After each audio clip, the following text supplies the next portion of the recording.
Bye bye.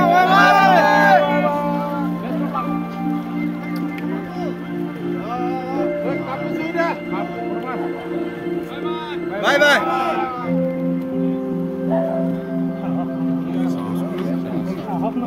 Itu hak na dua.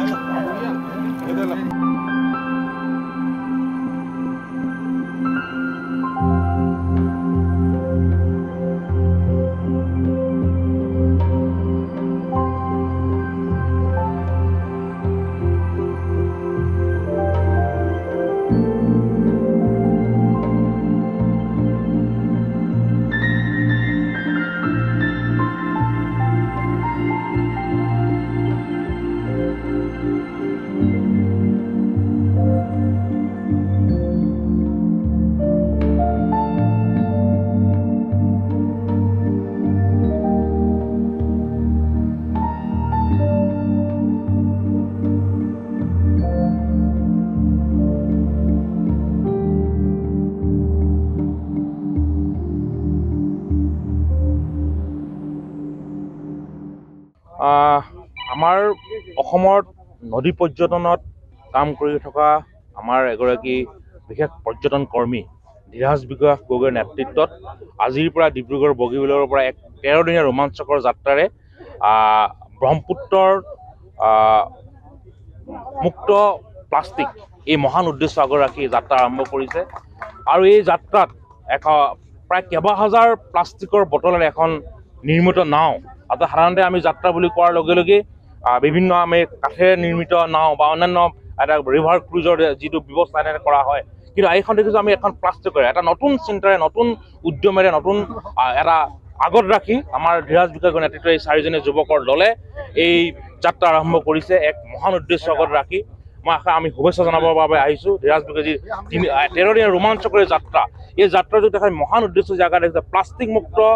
মহাবাহু ব্ৰহ্মপুত্ৰ আমাৰ আয়ুস ৰখা মহাবাহু ব্ৰহ্মপুত্ৰক প্লাষ্টিক মুক্ত কৰাৰ যিটো প্ৰয়াস এই প্ৰয়াসটো সঁচাকৈ আদৰণীয় এটা প্ৰশংসনীয় প্ৰচেষ্টা এই প্ৰচেষ্টাক মই সমগ্ৰ অসমৰ ৰাইজক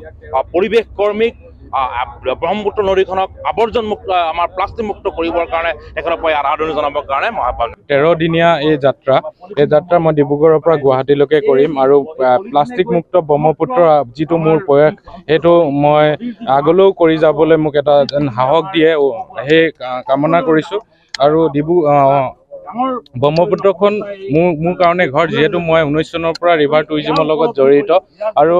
19 চনৰ পৰা ৰিভাৰ টুৰিজিমত জড়িত মই দেখিছোঁ যে কি এই নদীৰ যিটো মানে বিউটি সেইটো মই দেখিছোঁ সচৰাচৰ মই উজনিৰ পৰা নামনিলৈ মই টুৰিষ্ট লৈ অহা যোৱা কৰোঁ তেতিয়া দেখোঁ যে কি বহুত চাপৰি আছে যি চাপৰিত মানুহৰ সমাগম নাই কিন্তু তাত জীৱ জন্তু বাস কৰে তাত দেখিছোঁ যে কি বহুত প্লাষ্টিক পৰি থকাৰ আমি লক্ষ্য দেখা হৈছে সেই লক্ষ্য ৰাখি মই দেখি 2021 চনৰ পৰাই মই এই এটা প্ৰজেক্ট লৈছিলোঁ যে কি প্লাষ্টিক ফ্ৰী ব্ৰহ্মপুত্ৰ এই ব্ৰহ্মপুত্ৰ 21 চনৰ পৰা কৰি আছোঁ 21 চনত মই ডিব্ৰুগড়ৰ পৰা মাজুলী কৰিছিলোঁ আৰু 22 চনত মই চনকপাৰা কৰিছিলোঁ আৰু 23 চনত মই পাঁচআলি অপৰাজিতত কৰিছিলোঁ আমাৰ ডিব্ৰুগড়ৰ আৰু 24 চনৰ এইবাৰ মই এটা 13 দিনীয়া কাৰ্যসূচী লৈ ডিব্ৰুগড়ৰ পৰা গুৱাহাটীলৈকে যাবলৈ ইয়াত 12 ৰাতি লাগিব আমি 13 দিনত ৰাতিপুৱা আমি প্ৰায় 1টামান বজাত আমি গুৱাহাটী পাম প্ৰায় আমি ট্ৰাই কৰিছোঁ যে কি 10টা বজাত সোমাবলৈ কিন্তু 1টা বজা 10-11টা এনেকৈ বতৰে ক'ব আৰু এই যাত্ৰাত আমাৰ হয় চেলেঞ্জেছো থাকিবই যিহেতু ব্ৰহ্মপুত্ৰ হয় ভাৰতবৰ্ষৰ আটাইতকৈ মানে শক্তিশালী নদী আৰু যিখন মেইন ৰিভাৰ সেইখনক আৰু আমি আনন্দিত হওঁ যে কি মই নিজৰ ঘৰখনক চফা কৰিব পাৰিছোঁ যেহেতু মই ব্ৰহ্মপুত্ৰখনক মোৰ ঘৰ বুলি ভাবোঁ যাত্ৰাটো কেনেকুৱা হ'ব ধৰি লওক আপুনি হয় ইয়াৰ পৰা আমি যাত্ৰাটো আমাৰ ইয়াৰ পৰা দিনত আমি চফা কৰি গৈ থাকিম ৰাতি আমি য'তে পাওঁ তাতে হোল কৰিম চফা কৰি ৰাতি হোল কৰিম আকৌ নেক্সট দিনা আৰ্লি মৰ্ণিং আকৌ ওলাই আমি চফা কৰি আকৌ নেক্সট দিনা আকৌ আমি হোল কৰিম ৰাতি আমি হোল কৰি যাম দিনত আমি জাৰ্ণিটো ষ্টাৰ্ট কৰিম হয় মোৰ লগত 3জন সতীৰ্থ যাব হয়